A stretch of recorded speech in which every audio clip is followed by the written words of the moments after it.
All right, so this is the video of the lecture that we had to miss because of that alarm going off in class.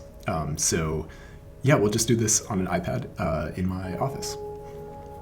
Okay, so last time we talked about common resources and the tragedy of the commons. We ran through a simulation of a lake. So maybe we'll just draw a little lake over here. And, we had fish in the lake, and we were thinking about how many fish to harvest. So we ran through a bit of a simulation and sort of showed the difficulty, actually, of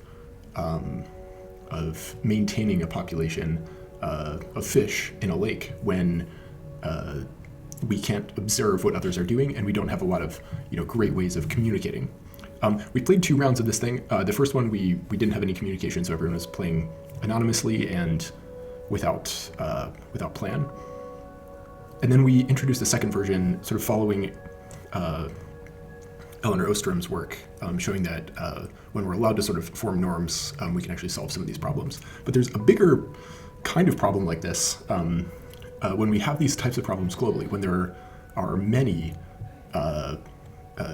individuals or firms, as I'll show you, interacting in a very large environment. So we're going to start with the tuna game. Tuna. And I'm just going to show you a picture that looks, this doesn't match reality perfectly. What we do in this class is talk about toy models. But we can think about the simulation that we did last time and think about, a graph of the population of tuna under 2 scenarios, or sort of 4 scenarios, but 2 different actions, 2 different harvesting strategies for 2 different firms. So we can have 2 firms, and the 2 firms can either harvest at a high level or a low level. So on the vertical axis, we're going to have firm 1, and this will be their harvest. And then on the horizontal axis, we'll just have time. And so, like we talked about last time with the carrying capacity of the lake, so the lake, we said, had a carrying capacity of 20,000 fish. And this was the target for harvesting sort of long term. When we look into the Pacific, tuna, the way you harvest them, you're actually looking at there's no great way of monitoring how many tuna are being harvested. Who's harvesting the tuna, and in what quantities. And so what we're going to do is similar to the lake. We're going to set up this is supposed to be a horizontal line. It looks like it's slightly downward sloping, but it's actually horizontal. This is let's just call this the carrying capacity of the oceans for tuna. And let's say we can hit our carrying capacity when firm 1 and firm 2 harvest at a low level. So this is the low harvest. But let's also set up the possibility that firm 1 and firm 2 harvest at a high level. So they're both harvesting quite a bit. And what this does, just like what happened in the first round of the fish simulation from last class, what this does is we get a bunch of harvest at the beginning. So this might look really nice. But then we get this sharp decline in the population through time, and then potentially a collapse in the population. So this is a high harvest and a high harvest. And if you're thinking from the perspective of tuna harvest, first off, a total collapse of the population is not a good thing. But if you're thinking about your total harvest as firm 1, what you're trying to do is essentially maximize the area under the curve. So here, we get a huge spike in the fish harvest initially, but then because the population has collapsed, we actually don't get any harvest later on. So this is good in the short term and very bad in the long term. And when we compare that to the steady state population of low, where we're maintaining the population of the fish long term, the second one is better. But we also have two other possibilities. One is that firm 1 harvests a lot, and firm 2 harvests very little. So that would be very good for firm 1. So that might be a little bit higher at the beginning, and then it would maybe decline towards the steady state potentially. And it might end up being slightly lower than the steady state. We would see a decline in the population over time, but initially this would be very good for firm 1. And because both firms aren't over-harvesting, only one of them is, we would see a decline in the population that would be slower than the case where they both over-harvest. So we'll call this, this is high for firm 1 and low for firm 2. Okay, so here, the area under the curve, the total tuna harvest is higher than it would be in the high state. And it looks like it might even be, at least on this timeline, a little bit higher than the low. But remember, there's a firm 2 who's also participating, and we need to account for them too. So let's say firm 1 harvests at a low level, and firm 2 harvests at a high level. So in that case, we actually start very low for firm 1, and then we get a slow collapse. So we'll call this L and H. Okay, so we get a decline in the population, and we're starting at a point that's worse off than if they were both harvesting at low. And that's because firm 2 is sort of harvesting too much and making it difficult for firm 1. Okay, and so this is actually just clearly the worst of all of these possibilities. Okay, so like we talked about last time, we can actually represent these kinds of things with a payoff matrix. So we're about to do that. And the way we'll do this is we're going to run through 4 different scenarios. So we're just going to list all 4 of these things. Put this in a little box on the side. This is our simulation. Okay. So here we have 4 different scenarios. So I'm just going to write them out. So we have scenario 2, scenario 1. And this is when firm 1 chooses a low harvest, and firm 2 also chooses a low harvest. In this case, we're going to say they both get a payoff of 10. So we have 10 for firm 1 and 10 for firm 2. So this is just representing the area under the curve for this tuna, for low, for the tuna harvest. So let's do scenario 2. Scenario 2. So we have firm 1.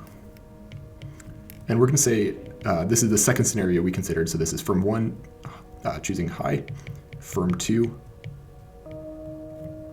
also choosing high. And in this case, we're going to give them, it's pretty good in the beginning. So we're going to give them 8 and 8. So then let's do 2 more scenarios. So we have scenario 3, and this is when firm 1 chooses high, but firm 2 chooses low. Firm 2 chooses low. So in this case, we can just refer to our graph here. This is really good for firm 1, but if you're the other firm, you're getting this lower payoff. So that's really bad for you. So let's say this is 12 and 2. Okay, and then the last one, scenario 4, is just this scenario 3, but flipped. So this is scenario 4. So this is firm 1 is choosing low, and then firm 2 is over harvesting. So this is firm 2 is choosing H, and so it's just the payoff split flipped. So this is 2 and 12. So this is an example of strategic interaction, right? We have 4 different scenarios, and depending on what the other player is doing, the decisions of your rival, you have different payoffs. And the way we classically set this type of game up, it's very convenient, is we actually set it up with a payoff matrix. And you've seen this exact setup before, just with a slightly different framing. So we're going to have a payoff matrix, which is just a box, and then we split it into 4 parts. And these 4 parts are going to each represent some combination of actions. So we have firm 2 as the column player, and then firm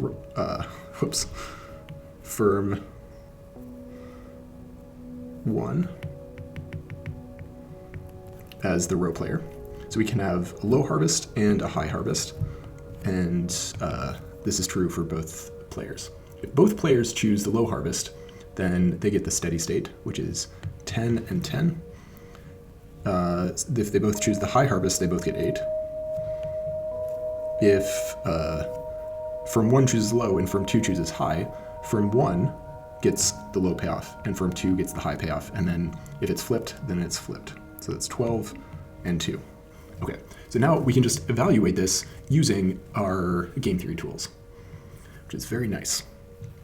So let's just find the best responses for both players. So for firm 1, if firm 1 is choosing low, or excuse me, if firm 2 is choosing low, what should firm 2 do? Excuse me, what should firm 1 do? Well, they're given a choice between a payoff of 10 and a payoff of 12. 12 is better, so they should choose H. If firm 2 is choosing H, firm 1 can choose L or H and get a payoff of either 2 or 8. So we like 8 better, so we choose H. So here we've written out the best response for firm 1, which is H given L and H given H. So this is a dominant strategy. All right, so let's set up the payoff, the best response for player 2, for firm 2. So if firm 1 is choosing L, then firm 2 is given a choice between L and H with a payoff of 10 or 12.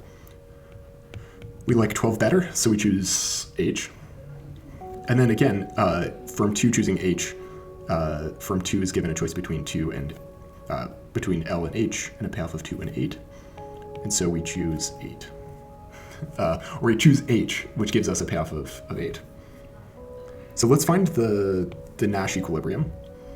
In this game, there's only one. We can always find the Nash equilibrium in the pair of strategies where both players have their payoff boxed. So it's here where both players are happy with how things have gone. Or sort of a more precise way of saying this is that when both players play H, neither player on their own can switch and do better. This is very similar logic to what we walked through in the incentives for markets. With a market equilibrium, no player, buyer nor seller, has an incentive to switch their prices. The same idea is true here. Neither player wishes to switch when they both play H. Everywhere else, one of the two players wishes to switch. This is the only one where that's not true. So we'll call this the Nash equilibrium, which is H and H. This is not, the Nash equilibrium is not 8 and 8. The Nash equilibrium is H and H. It's the actions that you're taking. Just like we write what the price is, here we're writing the actions, where the price in the market is the action you're choosing. Okay, but we also have a socially efficient outcome, which is the maximum of the player's payoffs, which in this case happens with LL. So we'll call this socially efficient, and this is L and L. Okay, so this is the tuna game. The tuna game. Okay, very nice. So this is what we call we're dealing with common resources. The problem we've identified here is that individuals following their own self-interest lead to overextraction. That's what we've seen here. We've seen overextraction. Both players have an incentive to end up on this overextraction path. And this is actually very similar to what we're observing with tuna harvests in the Pacific. And not just tuna, actually. Many species of fish that we like to eat are being overextracted precisely for these incentives. Okay, so this is what we call the tragedy of the commons. Tragedy of the commons. Okay, and the way we talk about the tragedy of the commons, we say that the individual incentives of the players in the game lead us towards overextraction of a common resource. So the reason we know this is the tragedy of the commons is that we're overextracting a common resource. So we say incentives lead to the overuse of common resources.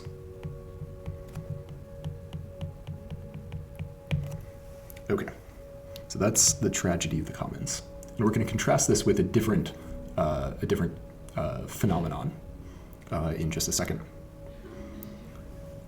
Okay, so this is really nice, but this only sort of works in a certain kind of context, right? We're looking at goods that are rival and non-excludable. So this is common resources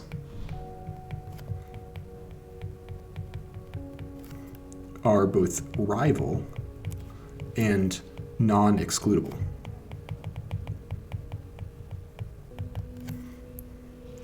But let's look at a different environment, where instead of looking at rival and non-excludable goods, we're going to look at goods that are non-rival and non-excludable. And we're going to observe a very similar but slightly distinct pattern. So let's play an NPR game. NPR game. Okay, so I grew up listening to NPR. NPR is a classic example of a public good. So this is what we call a public good. And distinct from common resources, public goods are non-rival and non-excludable. So different from common resources, public goods are non-rival. So where with tuna, if I harvest too many tuna, that gets in the way of you harvesting tuna. But with NPR, if I listen to NPR every day, every hour of the day, that has no impact on your ability to listen to NPR. So in that case, NPR itself is a public good. It's also non-excludable because NPR is just broadcasting over the airwaves, and I can just tune my radio to receive the radio frequency. Okay, so we have a good that's non-rival and non-excludable, and so this is what we call a public good. Okay, so let's play an NPR game. So every once in a while, NPR comes on and asks for the donation of viewers like you. And it's your choice whether to donate to NPR or not. They can't keep you out if you don't contribute to NPR. And NPR is largely funded by contributions. And so we're going to set up a sort of a fictional game, a variation on the true game, where we only have two listeners. And both listeners are, choosing whether to contribute or not contribute. And the more that's contributed, the better the funding is, or the better the programming is for NPR. So it's nicer when there's a larger contribution. And we're going to give both of these players the ability to either contribute a large donation or a small donation.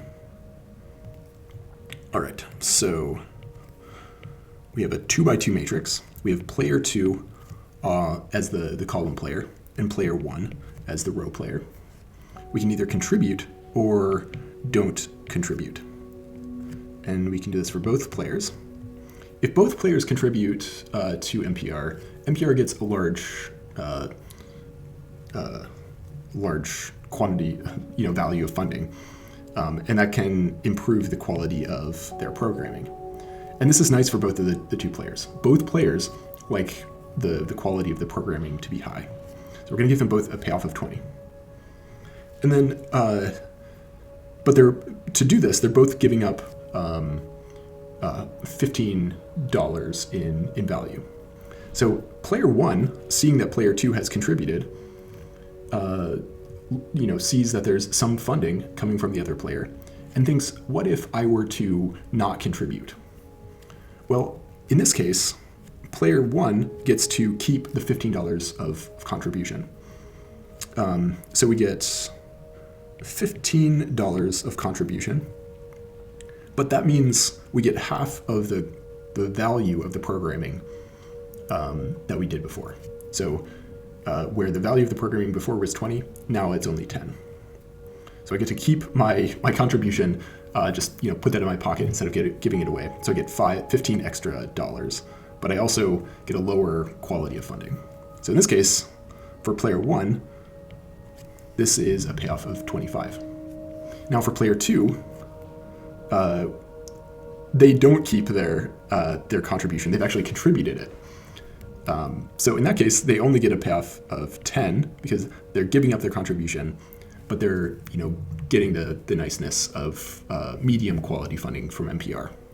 If this is flipped, so if player one contributes and player two does not contribute, then the payoffs are flipped. So we have a payoff of 10 for player one who's contributing, and a payoff of 25 for player two who gets to listen to medium funded MPR but gets to keep their contribution. And then the last one is when neither player contributes. They both just keep their contribution, but there's no MPR. So both are just receiving a payoff of 15, which is their pocketed contribution. Okay, so let's just play this game. So we have player one.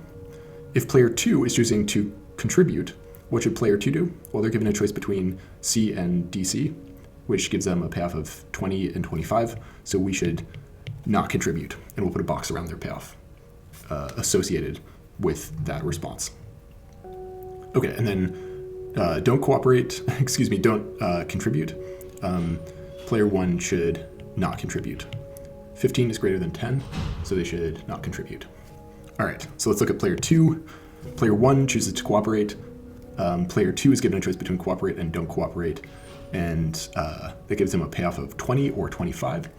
So in this case, they'll choose 25, or they'll choose don't cooperate, which gives them a payoff of 25. And then for player one not contributing, player two is given a choice between cooperate or contribute and don't contribute, which gives them a payoff of 10 or 15. So in this case, they choose 15, or they choose don't cooperate and they get a payoff of 15. Okay, so nice. We'll put a box around this. This is our Nash equilibrium. We found it by playing both best responses against each other. And we can find these on these graphs where both payoffs are boxed. We're simply finding the place where both players are uninterested in switching their actions. Both are happy doing what they're doing, and they can't do any better by switching. But just like before, this is not the socially efficient outcome. This 20 and 20, or the C and C, is the socially efficient. So we'll say socially efficient is equal to C and C, the pair of strategies that would make the welfare in society the greatest. And then our Nash equilibrium, we'll write this as this is don't cooperate and don't cooperate. Okay, nice.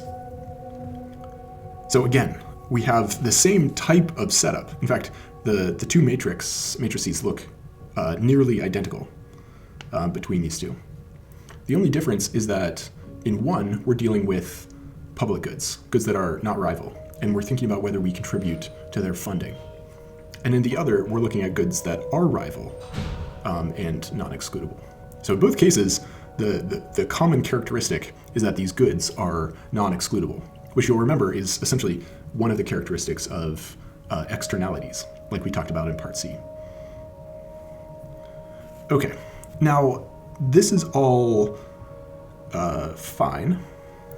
There's one more thing I want to show you before we start to wrap this up, which is a more general case. Like, we played this in 2 players. We have 2 players deciding how much to contribute. But we can also do this with more than 2 players. And so I'm just going to show some of the math for where these numbers come from and how we can think about games like this with more than 2 players. Okay, so this is the 2-player version. So 2-player version.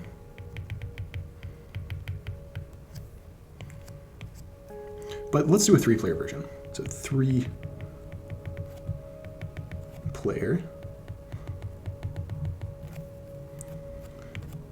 And all we're going to do, instead of just writing out the payoffs, I'm actually going to write out a payoff function.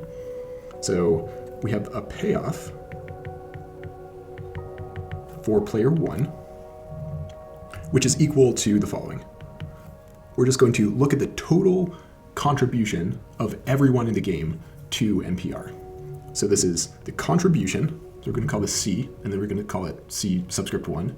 So the contribution of player 1 plus the contribution of player 2. So how much is the first player contributing, how much is the second player contributing, and then how much is the third player contributing. And then there's a small sort of discount factor, and this is just part of the game. It's just part of the game structure, that my dollars go to funding NPR, but I wouldn't like to fund NPR on my own. Like, if I give $1 to NPR, it doesn't increase the value of NPR to me by $1. It's some value that's less than $1. And then we also have a second part, which is how much of my money am I giving up? So this first part is, this is the funding of NPR. NPR. And then the second part is the money I keep. The money I keep. Okay, so we have these 2 parts. So the value to me from NPR being funded is given by this first part. We take all of the contributions together, we multiply them by this discount factor, which just tells us, $1 in contribution to NPR isn't worth the same to me as $1 for myself. And then we have this second bit, which is just, I lose when I give up money to NPR. I give up something for myself. Okay, so that's the setup. And if with the numbers I've chosen, we have a contribution. So I can choose for player 1. I can choose either to contribute 15 or 0. So these are my choices. I can't choose any number. There are ways of doing it with any number, but here we'll just do it with 15 and 0. And that makes it easy, actually. You can check these numbers. These are coming just straight from this equation. So you have 2 players instead of 3, and then we're just plugging in these numbers. So you can check my work here if you like. But let's just plug in some numbers. So let's say we have a scenario.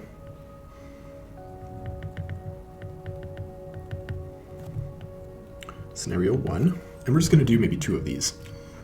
There are lots of different ways of setting it up. There are, lots of permutations of different players choosing different funding levels. But let's just do 1 scenario, or 2 scenarios maybe. We'll say if player 1 contributes and both other players don't. So in this case, we'll just calculate the payoff for player 1. Payoff 1. And this is, all we need to do is plug in the different values for the contributions for all three of the players. So here we have a contribution of 15 from player 1, but we know both of the other players don't contribute. So this is 0 is our C2, and 0 is our C3. We multiply all of this by 2/3, and then we add this by 15 minus 15. Okay, so in this case, it's just 15 times 2 over 3.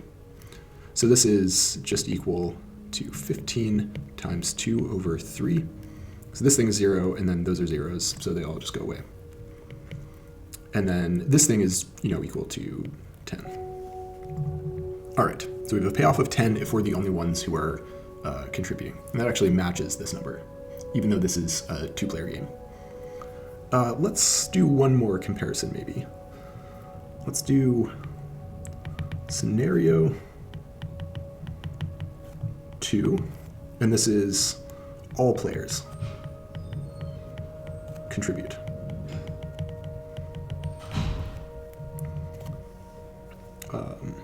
Actually, let's do maybe a more interesting one, which is no player contributes.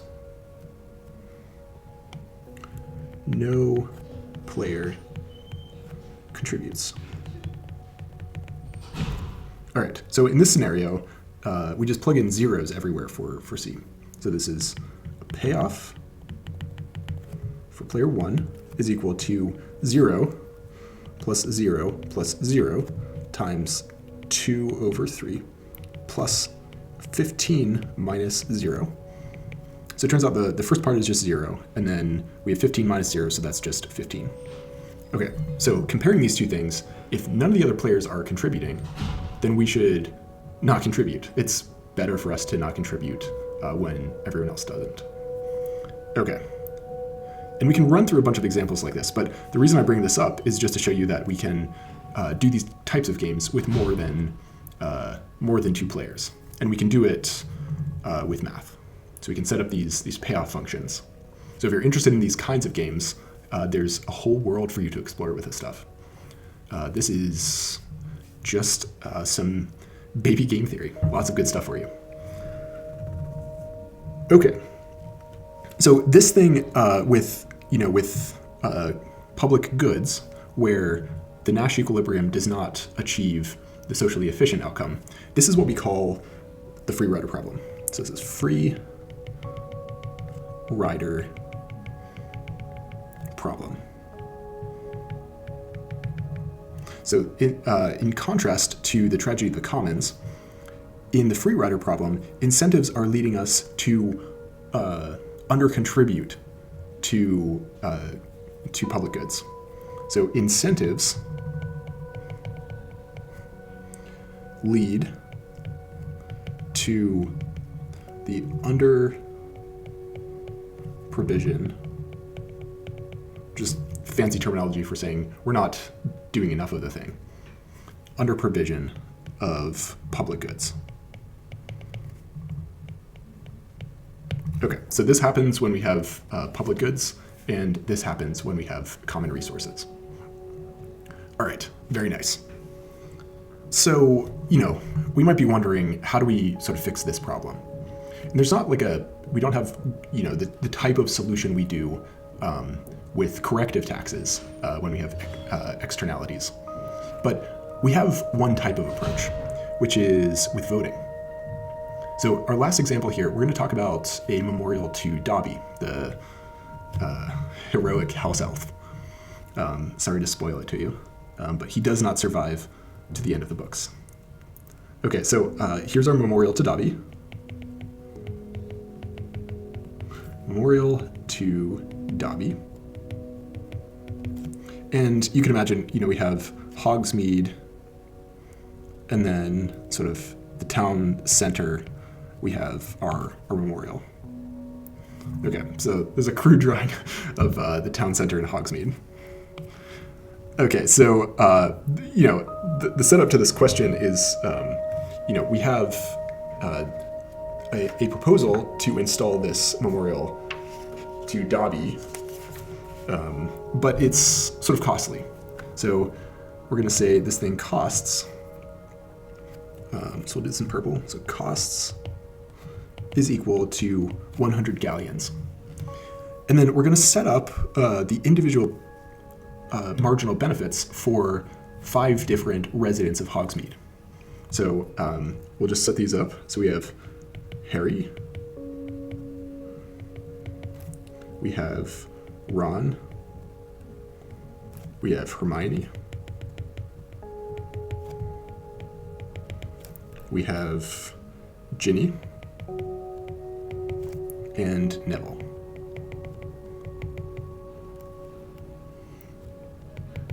Okay, so each of these 5 individuals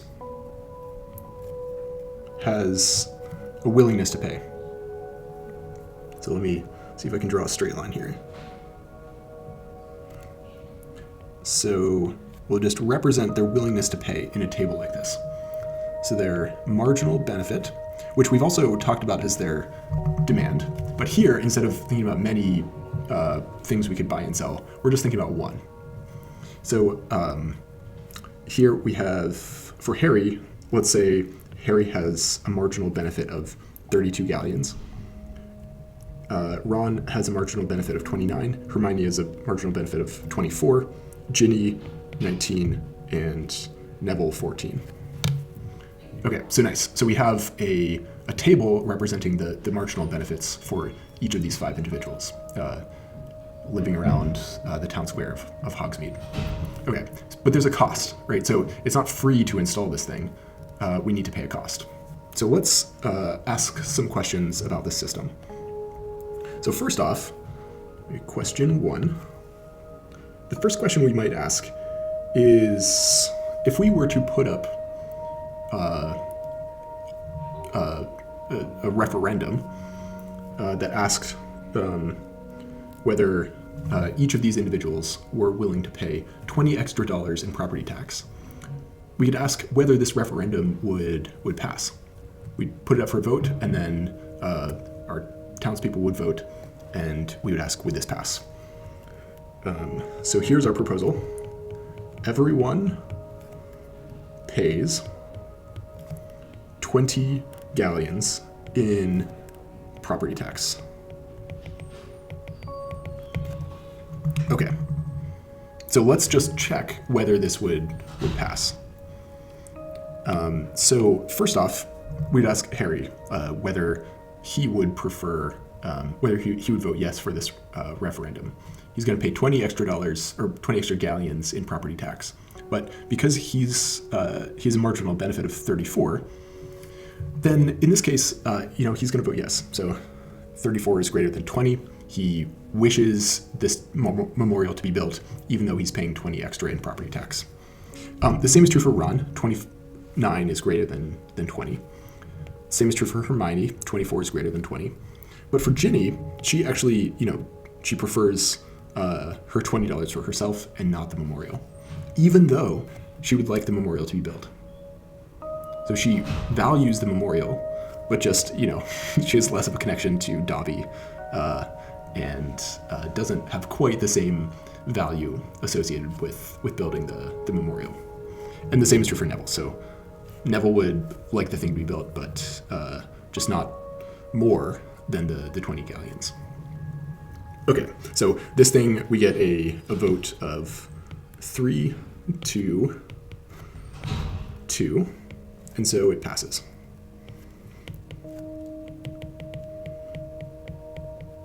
According to majority rule. Okay, so the second question we might ask is this socially efficient? So we've gone through and thought about voting. We've done the same type of calculation we've done throughout the semester so far, just thinking about votes. But let's set this up and think about whether, because this passed, is this actually socially efficient? So is this plan socially efficient? So the way we would find social efficiency is to compare the marginal social cost to the marginal social benefit. So let's first find the marginal social cost. Marginal social cost. Well, it's just the cost to society of building this thing. So we haven't defined any externalities. The only costs are what it costs to build, which is 100 galleons. Okay, and then the second part is marginal social benefit, which is all of the benefits put together. So everyone who's benefiting. And the way we can find that is just by, how many people are benefiting, and then what's their benefit. So this is, we have 34 plus 29 plus 24 plus 19 plus 14. And if my math is correct, this comes out to be 120. So in this case, the marginal social benefit is greater than the marginal social cost. So it is. It is socially efficient to build this thing. Okay, so the third question is, so you're looking at this thing, you see two people don't wish for this to be built. Like, they're voting against this referendum. So maybe there's a way, this sort of doesn't feel great, that two people are actually disadvantaged. So maybe there's a way we can privatize this thing. So instead of, having the memorial open to the public, let's actually build a fence around this thing. And then we charge admission. So we try to get in, or we charge an admission fee, and then we just ask how many people would enter. And then we'll try to find an admission fee that can fully fund this thing. So our, the cost of getting in needs to cover the total cost of building this thing. And we need that individuals opt in. So we need enough people paying enough that we can cover the cost. Okay, so can we privatize and charge admission? All right. So maybe the first place to start here is just to check whether individuals will, which individuals will choose to enter. And we've actually sort of already done this. We've seen that if we charge a cost of, if the price is equal to 20 galleons, this means only 3, so our quantity would be equal to 3, which means the revenue, the amount that we're generating from tickets, is 3 times 20, which is equal to 60. So with this price, this actually doesn't work because this does not cover our costs. But let's maybe check some other prices. Let's maybe check 24. So in this case, Hermione's sort of indifferent. So maybe we would just say she would, she would buy a ticket. She's indifferent between buying and not buying. So in this case, we still have a quantity of 3. So all 3 of these residents would pay for it.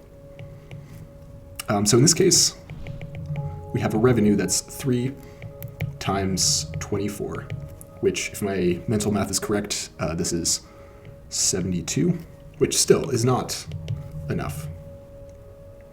Okay, so maybe we'd want to do the same thing with Ginny. We would let's set the price equal to 19. So in this case, we have a quantity equal to 4. So this is the revenue.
you.